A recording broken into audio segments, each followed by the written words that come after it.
from humble beginnings to learning from your failures to becoming a great success. What is your success story? Chip Baker, The Success Chronicles.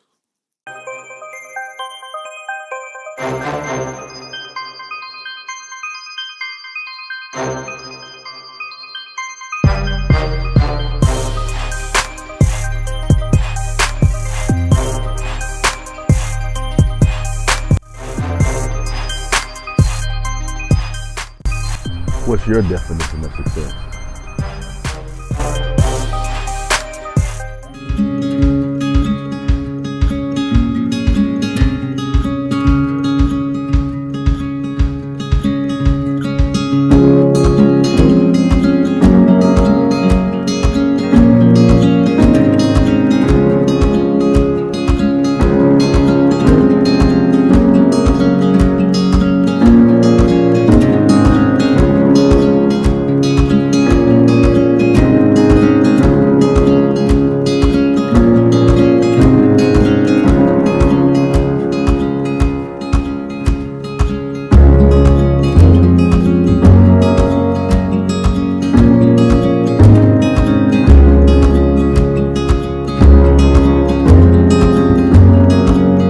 What's up, everybody? This is Chip Baker coming to you with another episode of the Success Chronicles, and I got my guy Luke Holland with us today, and we're at Brazos Valley Imports. And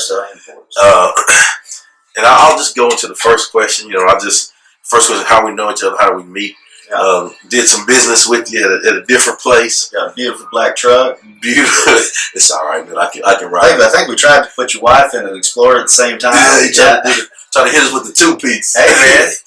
No, but I was able to, get a vehicle from you guys there, and great service. One thing that I really appreciated was the service and the genuine concern to make sure that everything was done the right way. Yeah, and it was. Yeah, and so I'm appreciative of that, and similar interest and motivation, and why we do things, and inspiring as well. And so we've talked on several occasions about things that just help people and trying to make a difference in the lives of others. That's right.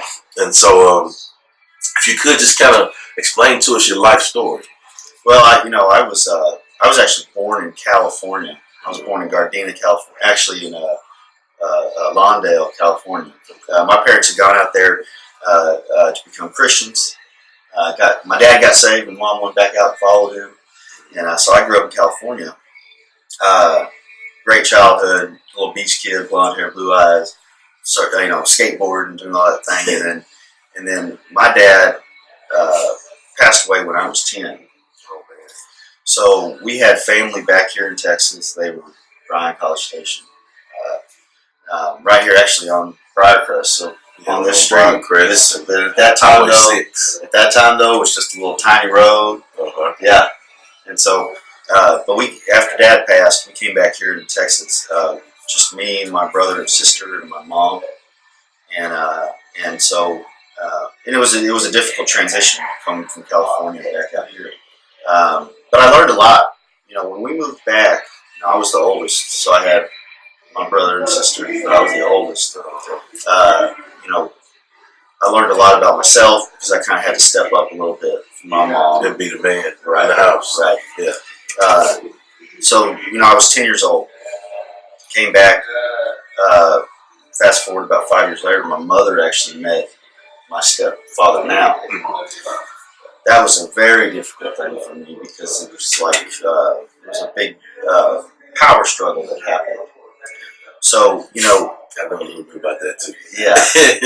So what I'm about to tell you is actually what kind of led to a big growth a little bit later, but that was my freshman year in high school, and that power struggle kind of caused me to really kind of rebel against everything. It just, I kind of wanted to do everything. I felt like my mom had, gone against me. I felt so rebelled. So we actually found a place called Shelterwood up in Colorado, and that's where they found to send me. So my sophomore year in high school, I actually spent in Westminster, Colorado, at a place called Doulos Ministries, Shelterwood, where I spent a year as a it was a residential facility. I had big brothers and big sisters, but it was actually my first experience with mentors, men that I could, because I had men in my life, but the only other thing I had was that stepfather that I was fighting against. Yeah. So Not a true mentor. Right. Say, hey, that's right. Hey, this is this. That's right. Yeah, it's good to have that. Yeah, yeah. So I met a guy named Brad Edgar. He was actually he was the director of the facility. Just a godly man, but his wife actually got with Dish before Dish was Dish. Okay. I remember back. This is '93, right? I remember her handing out the flyers and stuff for this new thing called Dish Network that was coming out. Yeah. So Brad Edgar and his wife doing okay now, but Brad really kind of brought me back. But what he actually, I was raised a Christian. I was raised, faithful, and, but he brought me back to that. But he also brought me back to the fact of that I can't have that anger and power struggle and hold on to that stuff. And so, I learned a lot. It was a great year. Went back to high school. But before you go on, now I'm gonna say something that hit me when you said about you can't hold on to that and harbor that. Yeah. I heard one of the pastors say one time, and this was pretty good, about talking about forgiveness. Yeah.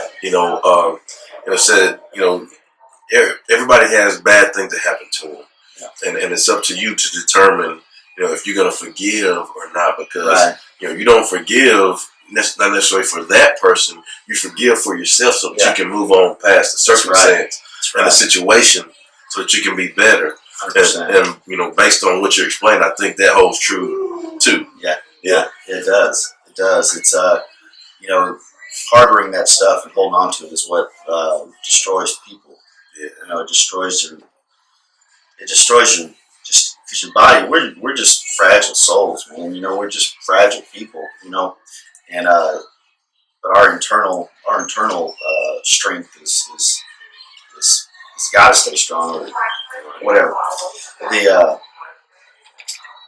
But from that year though, when I came back, I found out that the school I was at was not accredited the entire year of school.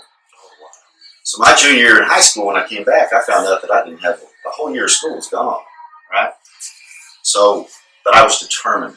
To get my degree on time or my high school diploma on time. So I would go to school in the mornings. I'd get to school about 6 o'clock in the morning, and I had to do I had to take all the extra tests. I guess whatever they call that. To get caught up with the credit stuff, credit recovery. Yeah. So finished high school. One of the things that they had up at that school when I was a sophomore was this summer camp called Sky's the Limit. What Sky's the Limit was that we would go into the inner cities. We'd pick up kids, it was a free camp, and we'd bring them up to the facility where I went to school at. Right? We had a ropes course, and we had a bunch of stuff. So the entire summer was just they would bring people from Young Life and different groups to be counselors and stuff. And it was just all free, man. But I was always touched by it because I got to meet a lot of those kids. And a lot of kids that were kind of in the same thing that I had, one parent, just, mad, angry, but got to speak with them a little bit. But I got a call right when I graduated. I got a call to come up and to be a counselor for the summer. They said, man, come up. Come up here. So I did that. I did that my summer before my freshman year. I did that summer after my freshman year in college. Because I was at that time, I took some classes at Glenn. Ended up then going to Sam Houston State. But graduated college. I get a call from Brad Edgar, and he says, hey man, actually, go back. Sorry, I'm getting ahead of myself.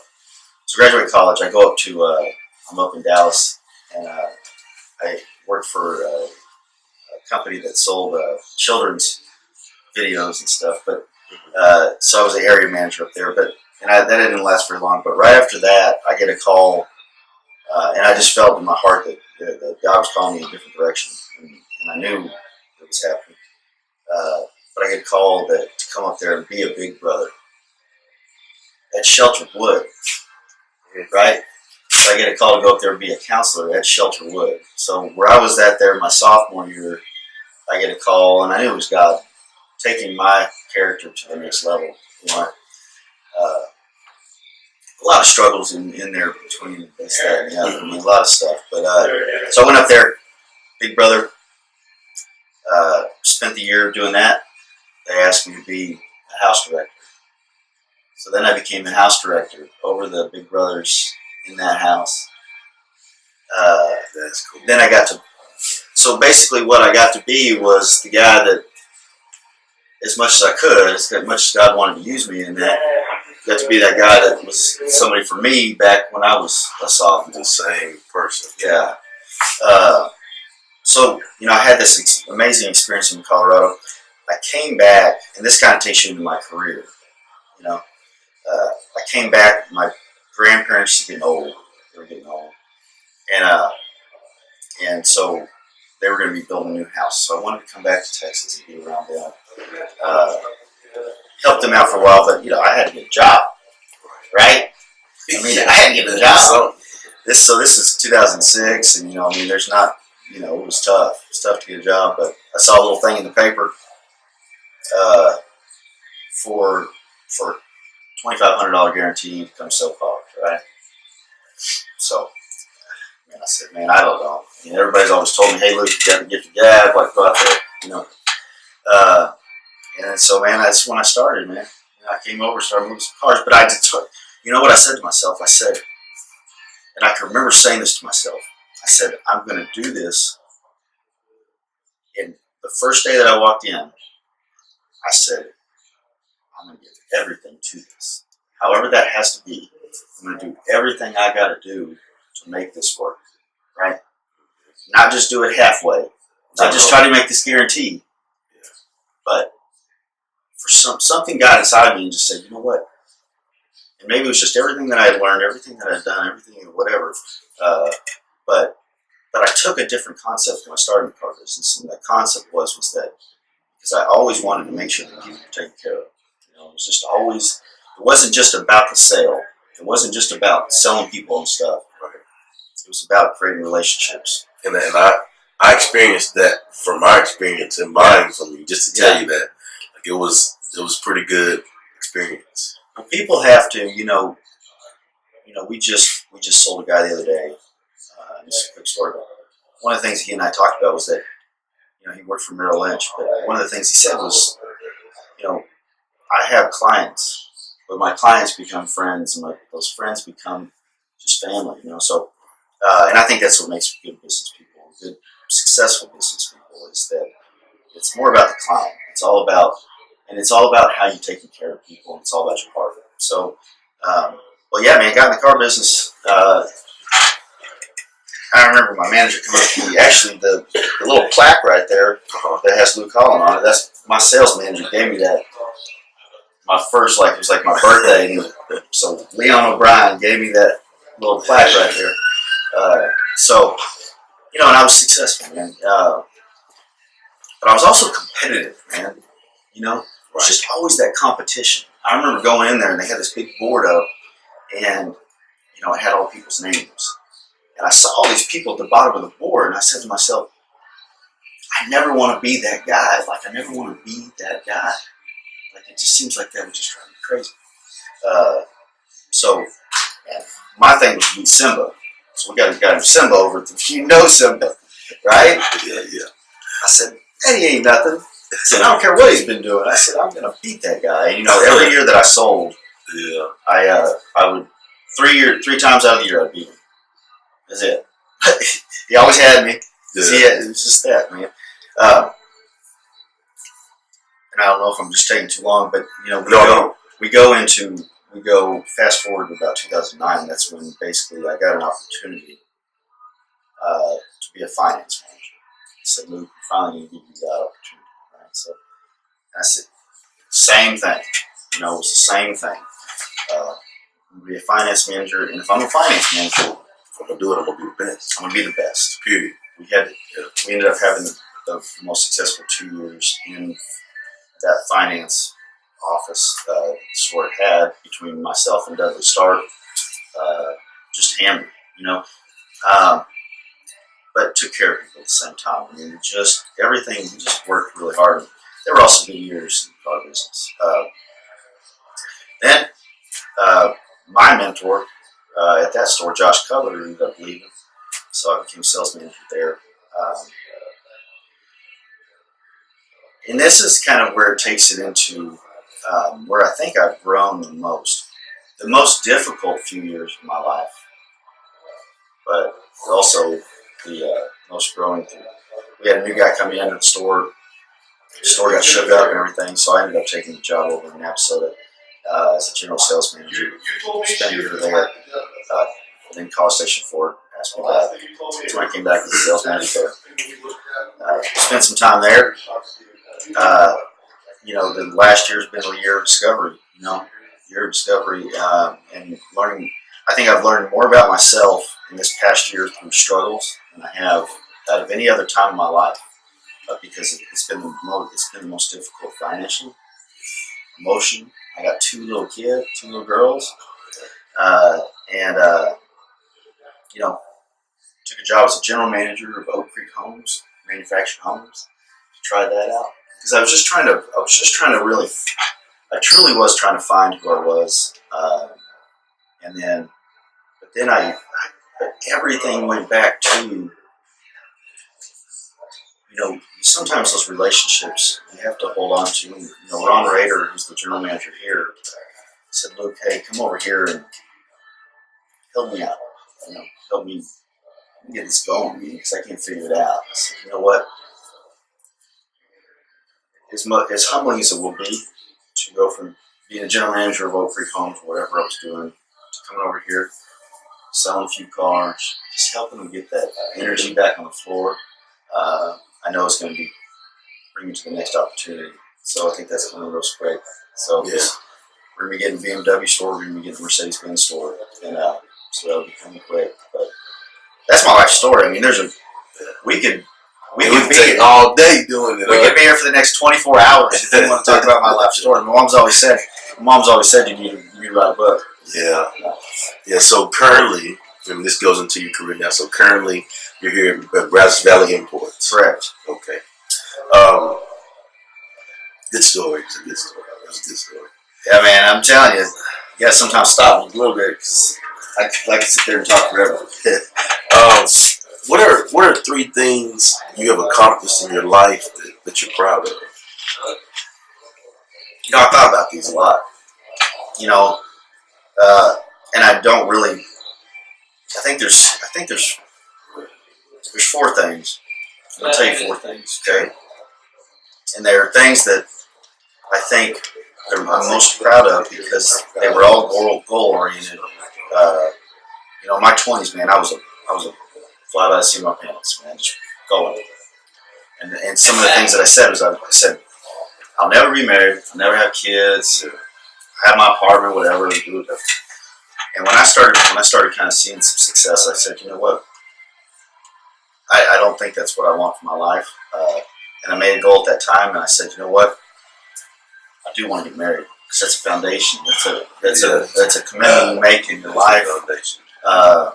As much as I would love to be single and just a bachelor for the rest of my life, I'd love to get. You know, I do want to get married. Found my wife, Michelle, and I made that commitment. And now we've had our struggles, we've had our battles, but the grounding came from getting married. But after we got married, one of the next goal that I set for myself was that I wanted to buy my house, and that was a big deal for me because I set a year goal. I said the next year I'm going to be saving up this amount of money, put down, I want to buy my house. And I did. I did it. And I bought my own house. The next thing was my kids. My 2 biggest things that I'm proud of in my daughters, because they're the number one thing. You know, they bring everything, the heart, the joy, everything like that. But so Ainsley and Blakely, you know, that's my life. You know, my wife is there, right there in that mix too. But you know, but those are the four things I'm most proud of.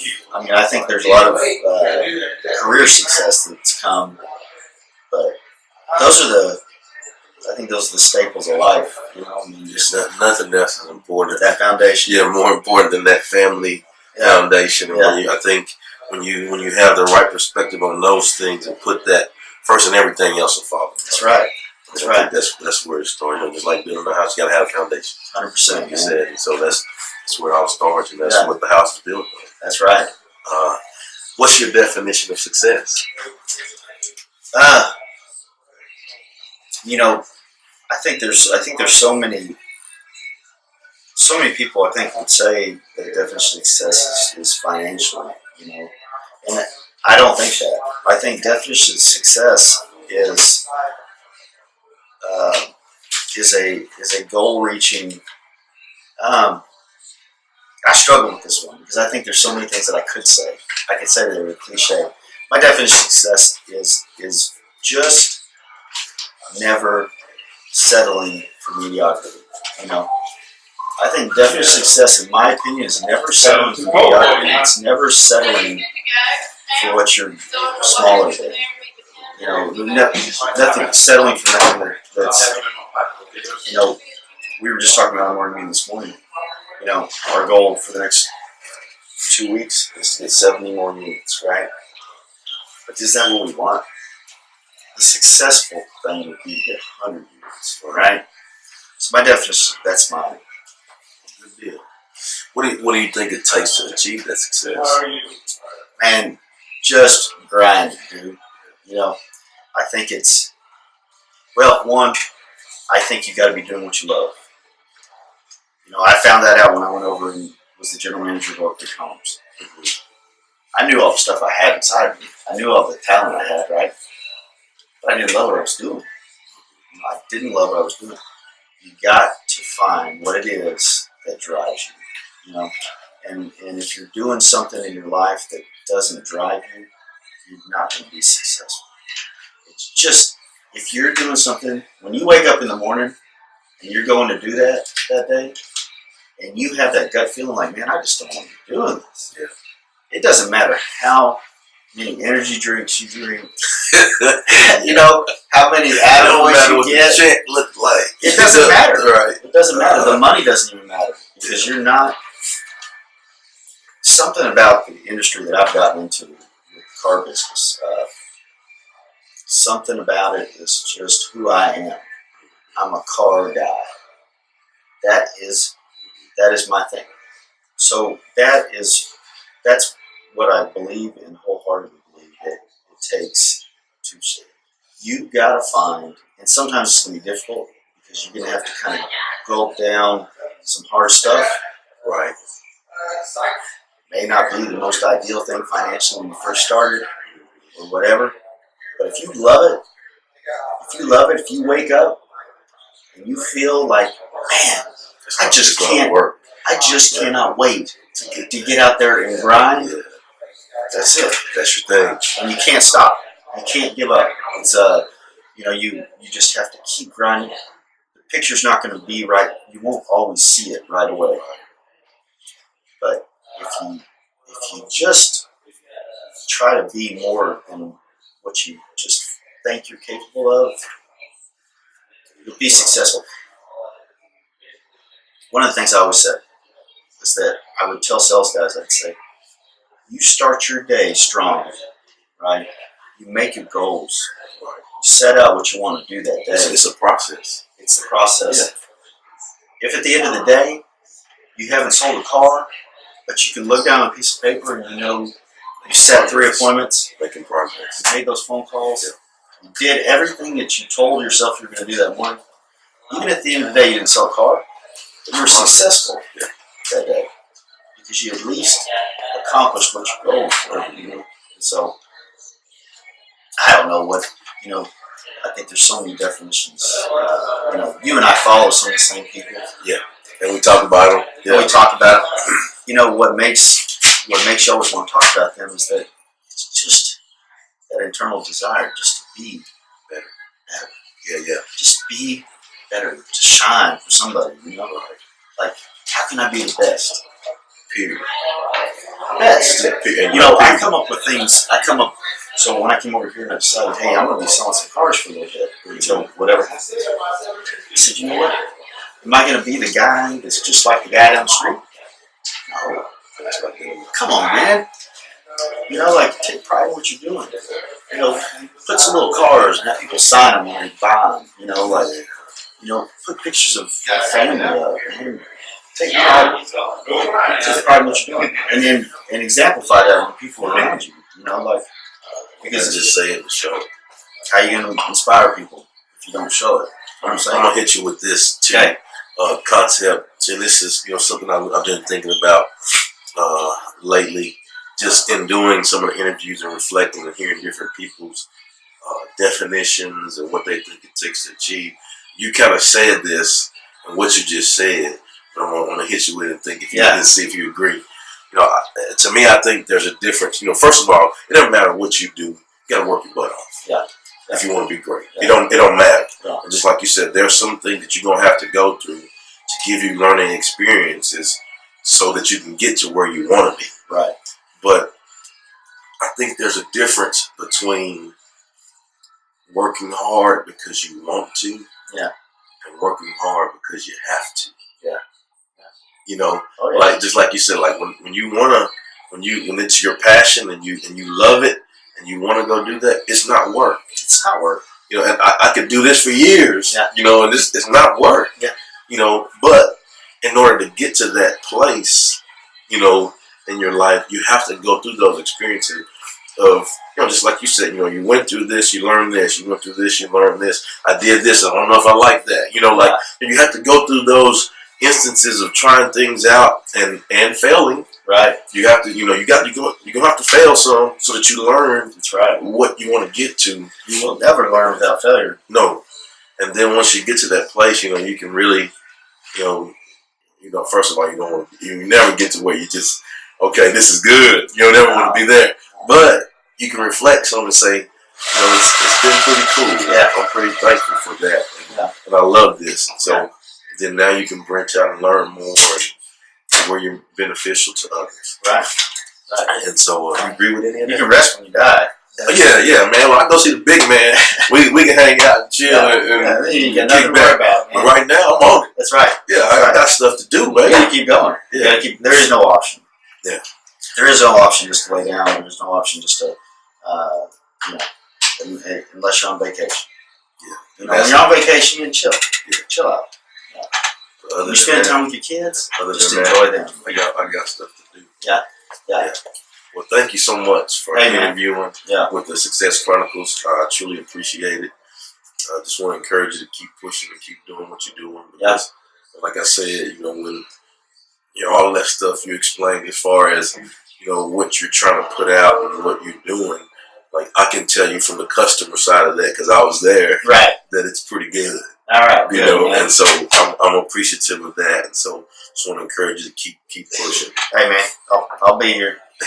I'll be here. Well, thank you guys for joining us for this episode of the Success Chronicles. If you're ever in the Bryan College Station area, come and see my man Luke Holland at Brazos Valley Imports, Briarcrest and Highway 6. Have a great day. God bless. Check back, everybody.